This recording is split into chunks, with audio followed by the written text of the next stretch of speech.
यानंतर बातम्या सविस्तर बघणार आहोत। मुंबईतल्या शीतला देवी दुर्गाष्टमी निमित्त विविध कार्यक्रमांचं मंदिरामध्ये आयोजन करण्यात आलेलं आहे। सकाळपासूनच भाविकांची गर्दी दर्शनासाठी पाहायला मिळते। आज रविवार आहे, मुंबईकरांना सुट्टी असते आणि त्यामुळेच कुठेतरी मुंबईकर देवीच्या दर्शनाला आज बाहेर पडलेले आपल्याला पाहायला मिळत आहेत। पहाटेपासूनच देवीच्या मंदिरामध्ये भाविकांनी गर्दी केलेली पाहायला मिळते। शीतला देवी मंदिरातली ही दृश्य आहेत, आपण बघतोय। प्रणाली कापसे आपल्या प्रतिनिधी थेट शीतला देवी मंदिरातून आपल्या सोबत आहेत। प्रणाली, आपण बघतोय आज रविवारची सकाळ आहे आणि मुंबईकर देवीच्या दर्शनाला निघालेले आहेत। आज अष्टमी आहे, काय सांगशील या सगळ्या भक्तिमय वातावरणाबद्दल?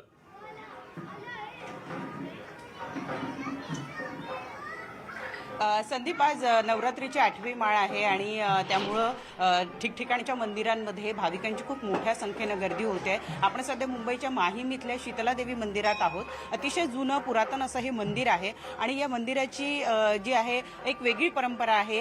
अतिशय जुनं दगडी बांधकाम असलेलं हे मंदिर आहे। शीतला देवी मंदिराचे सेक्रेटरी आहेत माजी अध्यक्ष आपल्याबरोबर, आपण त्यांच्याकडून जाणून घेऊया हे मंदिर किती पुरातन आहे आणि आपल्या इथे आता या 9 दिवसाच्या कालावधीमध्ये काय काय उत्सव होतात। हे अतिप्राचीन मंदिर आहे आणि शीतला देवी ह्या मंदिरावरून ह्या परिसरालाही शीतला देवी परिसर म्हणून ओळखला जातो। इवन मेट्रोचं रेल्वे स्टेशनचं नावही त्यांनी शीतला देवी दिलेलं आहे। मुंबईची जी ग्रामदेवता म्हटल्या जातात त्याच्यात शीतला देवी, महालक्ष्मी आणि मुंबादेवी, म्हणजे तसं म्हटलं तरी फार स्थानिक लोकांचं आणि अतिशय प्राचीन देवळ आहे। या इकडची मूर्ती पाषाणी आहे, पण जेव्हा उत्सव असतो तेव्हा तिच्यावर हा सोन्याचा मुखवटा चढवला जातो आणि ह्या देवळात या नवरात्रीत 9 दिवस उत्सव होतो। आजचा अतिशय महत्त्वाचा दिवस आहे अष्टमीचा। या दिवशी होम येतो आणि या होमात नारळ टाकणं म्हणजे असं एक प्रत्येक हिंदूला वाटतं की होमात आपण एक काहीतरी अर्पण करावं। नारळ अर्पण करण्यासाठी प्रचंड लोक येतात आणि दुसरं म्हणजे सगळ्या सौभाग्यवतींची अशी भावना आहे की ह्या देवीची जर आपली ओटी भरली तर आपण अखंड सौभाग्यवती राहू, म्हणजे आपलं सौभाग्य चिरंतर राहील। या हेतूने सर्व बायका इकडे येतात, ओटी भरतात आणि म्हणजे किती म्हणजे पंचमीच्या दिवशी यावेळेला योगायोगाने 2 ऑक्टोबर आला होता, पंचमी अष्टमी ह्या दिवशी फार गर्दी असते। आजही प्रचंड गर्दी असणार आहे। नक्की मला सांगा, शीतला देवी ही शांततेची देवता मानली जाते, तर तिच्याबद्दल काय सांगा? ही शीतला देवी माझ्या हिशोबाने 250 वर्ष जुनी आहे असं ह्यांच्या स्थानिक लोकांना। ही देवी असं म्हणतात की ती ह्याची आहे, मुलांची देवता आहे। हे मुलं होण्यासाठी इकडे येतात आणि इकडे बाजूला विहीर आहे। इकडे ते विहिरीचं पाणी जर आपल्या अंगावर घेतलं तर त्वचेचे रोग जातात असं पूर्वी फार काळापासून ते असं सांगतात। त्यामुळे लोक त्याच्यासाठी इकडे येतात। शक्यतो सगळे पॉलिटिशियन्स किंवा सगळे सेलिब्रिटी त्या शीतला देवीसाठी येतात। नक्की नक्की आपण बघतो आहोत की खूप मोठ्या संख्येनं महिला ज्या आहेत या ठिकाणी ओटी भरायला आलेल्या आहेत। अष्टमीची 8वी माळ आहे आणि जसं हे सांगताहेत की अतिशय महत्त्व आहे या देवीच्या ओटी भरण्याला आणि या ठिकाणी जी विहीर आहे त्या विहिरीचं पाणी अंगावर घेण्याला, त्याच्यामुळे खूप मोठ्या संख्येनं भाविक आज सकाळपासून या ठिकाणी येताना आपल्याला दिसत आहेत। अगदी प्रणाली, भाविकांनी रविवारी सकाळ असल्यामुळे मोठी गर्दी केलेली आहे। महिला खास करून शीतला देवीची ओटी भरण्यासाठी हजर असताना दिसत आहेत। धन्यवाद प्रणाली, तुम्ही दिलेल्या संपूर्ण माहितीबद्दल। यानंतर जाणार आहोत मुंबा देवीच्या दर्शनाला। अष्टमी निमित्त देवीच्या विविध मंदिरांमध्ये धार्मिक कार्यक्रमांचं आयोजन करण्यात येत आहे। मुंबादेवी मंदिरामध्ये विशेष काकड आरती आयोजित करण्यात आलेली आहे।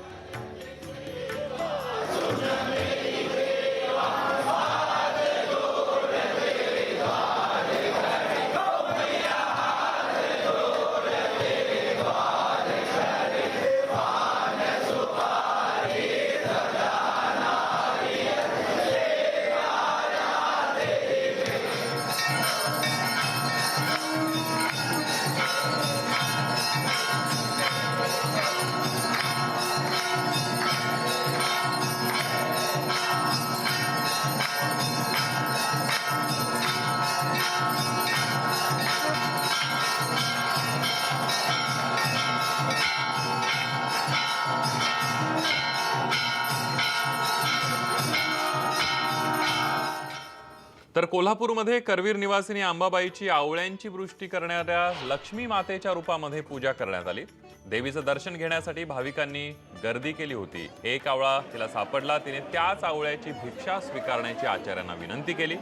आचार्यांनी तिचं समर्पण आणि दातृत्वाची वृत्ती बघून देवी लक्ष्मीला तिच्यावर कृपा करण्याची विनंती केली, पण देवीनं त्या स्त्रीला भाग्याची साथ नाही असं सांगितलं। पण आचार्य म्हणाले, माते स्वतः उपाशी राहून देखील मला भिक्षा घालणाऱ्या मातेचा हा वत्सल भाव तिच्या भाग्याहून श्रेष्ठ नाही का? अशा रूपात आज देवीची पूजा बांधण्यात आली आहे। यावेळेला अनेक भाविकांनी देवीचं दर्शन घेतलं.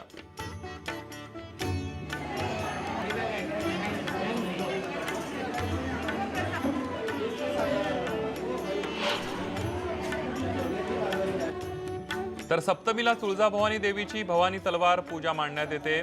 तुळजाभवानी देवी ही छत्रपती शिवाजी महाराज यांना प्रसन्न झाली आणि स्वराज्य रक्षणासाठी तुळजाभवानी देवीनं शिवाजी महाराजांना तलवार भेट दिली आणि त्यावरूनच महाराजांनी आपल्या तिन्ही तलवारींचं नाव भवानी, जगदंबा, तुळजा असं ठेवलं अशी आख्यायिका सांगितली जाते आणि त्यानुसार आज तुळजाभवानी मंदिरामध्ये ही पूजा मांडली जाते.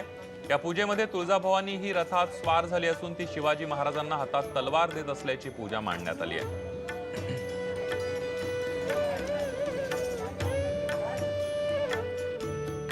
तर 3.5 शक्तिपीठातील अर्धपीठ वणीच्या सप्तशृंगी गडावरील भाविकांनी दर्शनासाठी मोठी गर्दी केली आहे. देवीची आरती सुरू होताना देवीचं गुणगान गाण्याची मोठी परंपरा आहे. त्याला खडकबाणा असं म्हटलं जातं. भाविकांनी मोठ्या संख्येनं देवीचे आशीर्वाद घेण्यासाठी मंदिरामध्ये गर्दी केली आहे.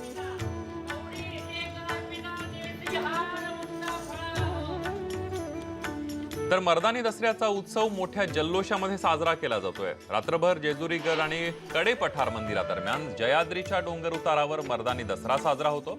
याच उत्सवानिमित्त विद्युत रोषणाईनं हा सगळा परिसर आहे तो उजळून गेलेला आहे.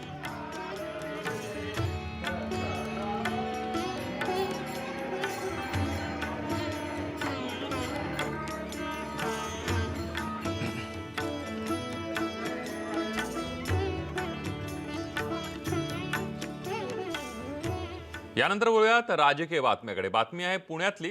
कोथरूडमध्ये भाजप उमेदवार चंद्रकांत पाटलांच्या उमेदवारीवरून वाद निर्माण झालेला असताना आता त्यांच्या चंद्रकांत पाटील यांच्या पाठिंब्यावरून वाद निर्माण झालाय. ब्राह्मण महासंघामध्ये चंद्रकांत पाटलांच्या पाठिंब्यावरून फूट पडल्याचं दिसतंय. अखिल भारतीय ब्राह्मण महासंघानं कोणत्याही प्रकारचा निर्णय अद्याप घेतलेला नाहीये.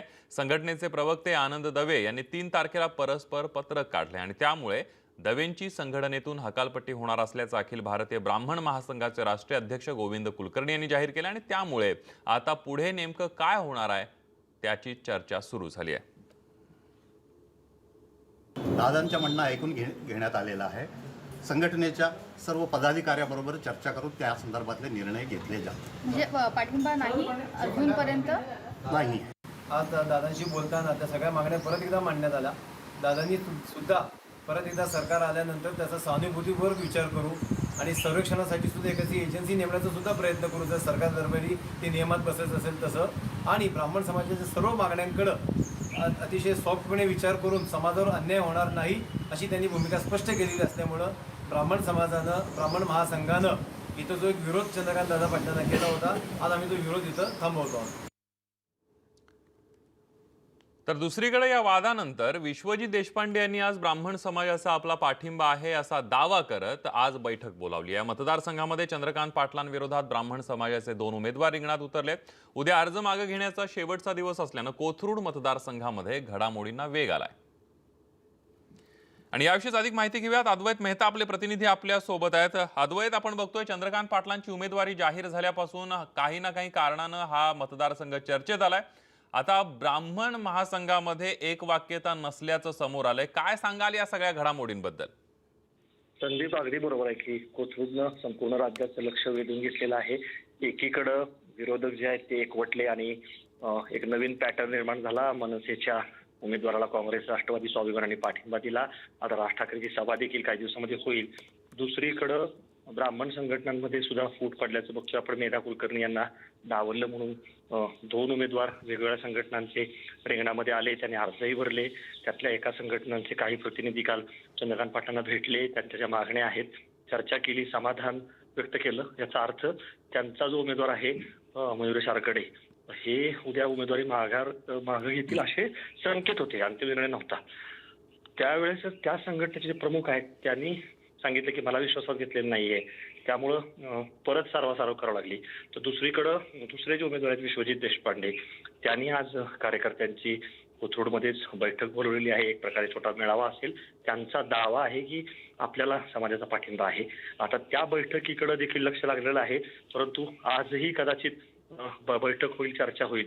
पण उद्या दुपारी 3 वाजताच वस्तुस्थिती कळेल. उद्या दुपारी 3 वाजेपर्यंत उमेदवारी अर्ज मागे घेण्याची वेळ आहे, शेवटची डेडलाईन.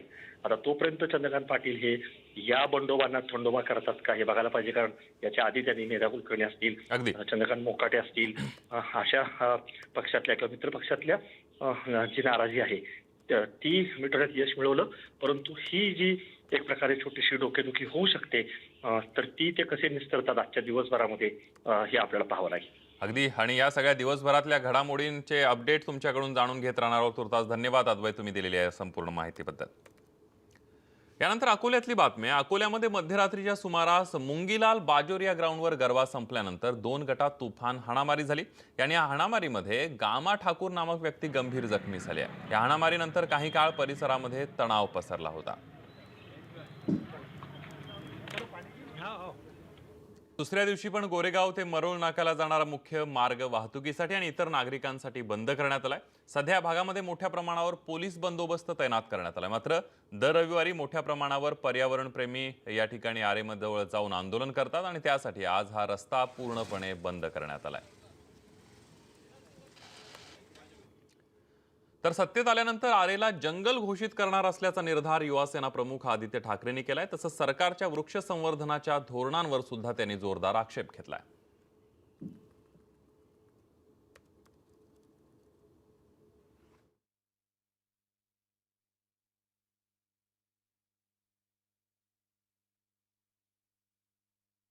सरकार आल्यानंतर आरेला जंगल म्हणून घोषित करून घेणार म्हणजे घेणारच. पण हे जे अधिकारी आहेत ज्यांनी मुंबईचा भूखंड चोरलेला आहे आणि स्वतःच्या खिशात टाकलेला आहे, हे तर आरेचं कार डेपो खरं 1 किलोमीटर लाईन पुढे खेचले. ते ओशिवाराला पण होऊ शकत होतं, बॅकबेल होऊ शकत होतं. खरं कांजूरबद्दल ते खोटं बोललेले.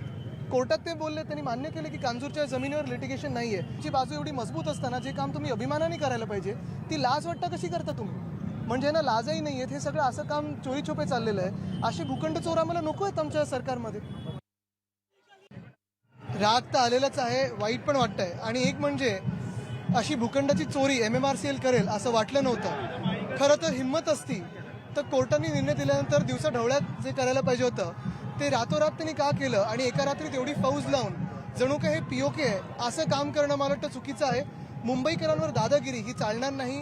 एक तर महत्त्वाचं आज उद्धव साहेबांनी पण सांगितलेलं, ठीक आहे आता निवडणुकानंतर, कारण आत्ता सगळ्यांचे हात बांधलेले आहेत निवडणुकांमध्ये, कोड ऑफ कंडक्ट आचारसंहिता वगैरे असतं, पण आल्यानंतर हे जे काही अधिकारी आहेत ज्यांनी ही भूखंडाची चोरी केली, मुंबईची जागा चोरलेली आहे. गव्हर्नमेंट प्रॉपर्टी म्हणजे स्वतःची जागा नसते. गव्हर्नमेंट प्रॉपर्टी ही लोकांची जागा असते. 21 वर्षाच्या मुलावर केस टाकलेली आहे आणि कशासाठी? तर झाडं आपण वाचवतो ह्याच्यासाठी. मग जेव्हा आपले पंतप्रधान जातात UN ला किंवा आपलं शिष्टमंडळ जातं UN ला, जेव्हा आपण बोलतो की आपण एवढी झाडं लावलेली आहेत, हे होर्डिंग्सचे लावलेत 13 कोटी झाडं वगैरे, हे नक्की कशासाठी लावली आपण? जर आपण प्लास्टिक बंदी देशभरात आणू शकतोय, आपण UN ला बोलतोय, मोठ्या गोष्टी करतोय देश म्हणून की अरे आम्ही हे करतोय ते करतोय, मग स्वतः एवढी झाडांची कत्तल करतोय, आपल्याला काय अधिकार आहे बोलायचं? ब्रेक नंतर बातमी आहे पुण्यातली. पुण्यामध्ये मध्यरात्री 1:30 वाजता पर्वती पायथा इथं साने गुरुजी शाळेसमोर बिल्डिंगच्या पार्किंगमध्ये 11 गाड्यांना आग लावण्यात आली. यामध्ये 6 दुचाकी आणि 1 रिक्षा पूर्ण जळाले असून 4 दुचाकींना आगीची झळ पोहोचली आहे. अग्निशमन दलाकडून आग आटोक्यात आणण्यात आलेली आहे.